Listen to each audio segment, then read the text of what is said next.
Les agents de la ville et leurs prestataires sont en visite de chantier du réservoir de Poussette. Une première réunion pour faire un état des lieux sur l'avancement des travaux. Ce bâtiment vert abritait un surpresseur qui n'est plus en état de marche depuis 20 ans. C'est un surpresseur et on peut le voir, il y avait une petite réserve d'eau, donc un tout petit réservoir qui permettait pareil, d'avoir une petite réserve et les surpresseurs qui poussaient jusqu'au réservoir. Le problème, c'est que ça doit fonctionner à un nombre très limité de jours dans l'année parce qu'il n'y a pas assez de pression, c'est-à-dire que l'eau n'arrive pas à monter suffisamment haut jusqu'au réservoir. Donc il y a quelques périodes de l'année où en période de pluie, quand voilà, une heure creuse, il y a suffisamment de pression, ça va y arriver. Et du coup il y aura un petit peu de stock d'eau pour alimenter les gens.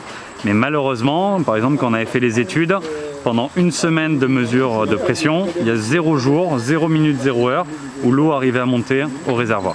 Des travaux ont donc débuté le 1er octobre dernier afin de réhabiliter le béton, changer les menuiseries et le groupe de surpression. Le but, c'est de mettre un surpresseur dans un bâtiment existant pour pousser l'eau plus fort jusqu'à là-haut. Une fois le surpresseur raccordé, il va donc alimenter les 2 réservoirs situés en amont. Les techniciens s'assurent donc que l'équipement de télétransmission est en bon état, car c'est lui qui enverra les informations au surpresseur. Là, on a vu ce qu'il y avait. Ils ont effectivement tout ce qu'il faut pour qu'on puisse converser. Et donc le réservoir, on va pouvoir faire ce qu'il faut pour que le réservoir nous envoie les informations quand il a besoin d'être rempli. Donc dedans, on a des mesures de niveau, d'accord ? Et lui, quand il sera trop bas, il va appeler le surpresseur qui est en contrebas et lui dire qu'il a besoin qu'on lui envoie de l'eau. Donc il va lui donner l'ordre de démarrer, ça va se mettre en route, ça va remplir et arriver à un certain niveau, on va arrêter le surpresseur, il va rappeler pour dire que c'est bon, c'est fait.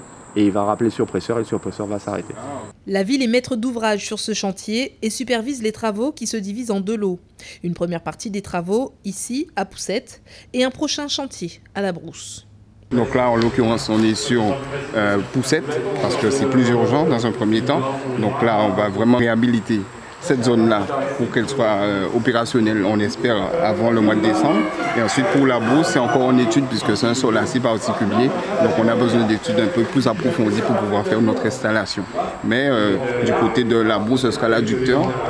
Donc tous ces éléments-là, c'est de façon à ce qu'on puisse avoir plus de pression au niveau de l'eau pour que les gozériens puissent avoir de l'eau, si possible, tout le temps. Les 2 réservoirs de Poussette de 1000 m3 chacun permettront d'alimenter en eau 13 500 personnes dans le bourg du Gosier, à Poussette et à Mathurin.